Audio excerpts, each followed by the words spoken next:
Okay, so we are doing 3.6a, which is systems. It's entitled Systems with 3 variables with elimination and substitution. Our objective here is to solve systems of equations with 3 variables using elimination and substitution. And so this, we kind of have to think back to Algebra 1. We had systems of equations with 2 variables, so this time we're doing 3. There actually isn't too much of a difference. We're first going to look at solving using elimination. So for our first problem here, I have x minus 3y plus 3z equals negative 4. I have 2x plus 3y minus z equals 15. And then I have 4x minus 3y minus c equals 19. And what I do recommend is labeling like this equation 1, that's equation 2, and that's equation 3. That's going to be helpful when you go to pair up. So the first thing that you need to do is you need to decide which one variable you want to get rid of entirely. Okay? And when I do that, I kind of look at the coefficients. So what's blaring out at me is the y's. If you notice, you've got positive and negative 3's going on. That's easy. There's no manipulation that has to be done. So I'm going to say eliminate the y. Okay? So in order to do that, you have to pair up. So you have to get 2 equations that you add together and then another 2 equations that you add together. So I'm going to pair up 1 and 2 and then 2 and 3. So I'm going to pair up 1 and 2 and then 2 and 3. One of the 3 equations has to be used twice. The reason why I'm using 2 twice is because it has the positive 3y, and that's going to easily eliminate with the negative 3y's. If it was, if the roles were reversed and that positive 3y was in, say, equation 3, I would do 1 and 3 and then 2 and 3. So it really just depends. It's not always going to be 1 and 2 and then 2 and 3. You have to decide that for what works best for you. Okay, so I have equation 1, which is x minus 3y plus 3z equals negative 4. And then I have 2x plus 3y minus z equals 15. So I'm going to go ahead and add those together. The y's do eliminate, and I'm left with 3x plus 2z, and that equals 11.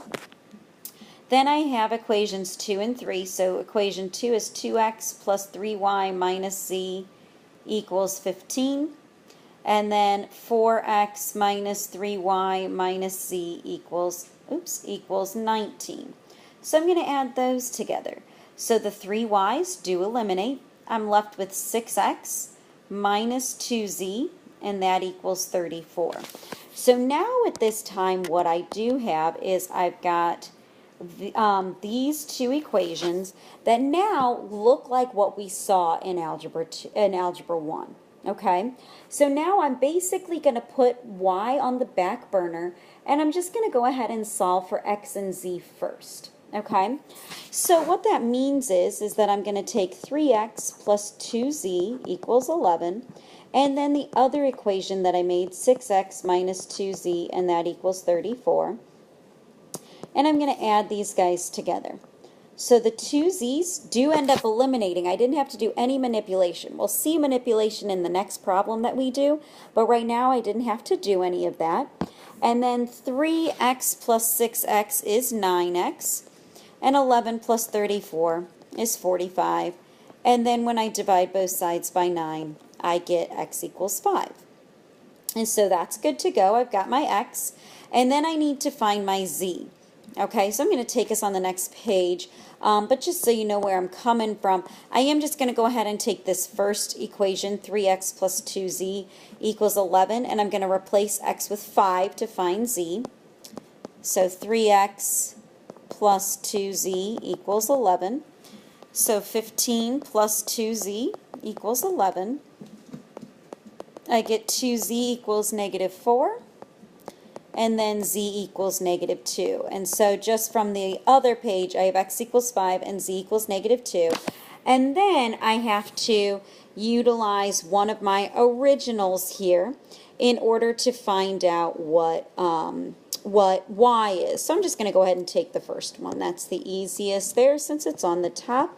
X minus 3y plus 3z equals negative 4. And so x is 5. We don't know y. Z is negative 2, and that equals negative 4. So I get 5 minus 3y minus 6 equals negative 4. I then get negative 3y minus 1 equals negative 4. I'll add the 1 to both sides to get a positive 3, and y equals negative 1. Okay?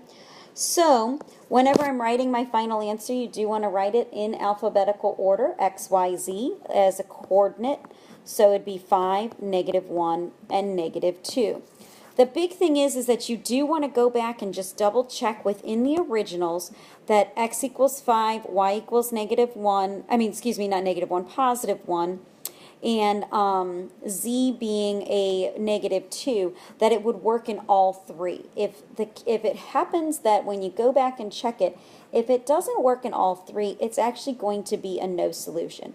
And that's just something quick you can do with your calculator. Okay, let's look at another elimination problem. So this is problem number 2. I have 3x minus y plus z equals 3. And then I have x plus y plus 2z equals 4. And then I have x plus 2y plus z equals 4.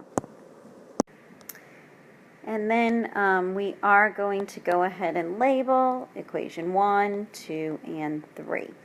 So then I'm going to go ahead and I'm going to take a peek at my variables here. And you know what I'm deciding? I'm deciding again to just go ahead and get rid of y. Mainly because I see a negative and I see a positive. You know, I just figure maybe that'll work best for me. Again, you get to choose. And so what I'm going to do is I'm going to go ahead and pair up 1 and 2. And then I'm going to pair up 1 and 3. Okay, because 1 has the negative y and the other 2 have positive y's. So for that first one, I have 3x minus y plus z equals 3. And then I have x plus y plus 2z equals 4. So I'm going to add them together. There's no manipulation that I have to do, which is nice. And then I have 4x plus 3z equals 7. Okay. Now for equations 1 and 3, I have 3x minus y plus z equals 3. And then I have x plus 2y plus z equals 4. Now, before I can even add these guys together, if you notice, my y's don't have the same coefficient. So I'm going to have to multiply the entire, every single component needs to be multiplied by 2. So the 3x, the negative y, the z, and the 3. So now, my new sets 1 and 3, equations 1 and 3, are going to be 6x minus 2y plus 2z equals 6. And then I have x plus 2y plus z equals 4. We're going to add those together. The y's are going to eliminate. And 6x plus 1x is 7x. 2z plus 1z is 3z. And 6 plus 4 is 10. So now what I'm going to do is, just like the other problem, I'm going to pair these two up, and I'm going to I'm going to go ahead and eliminate those variables, one of those variables. But I am going to actually continue it cliffhanger. I'm going to continue that in the next video, just so that way we kind of keep this one at 10 minutes and then the next one at 10 minutes. So, to be continued. I know the suspense is killing you.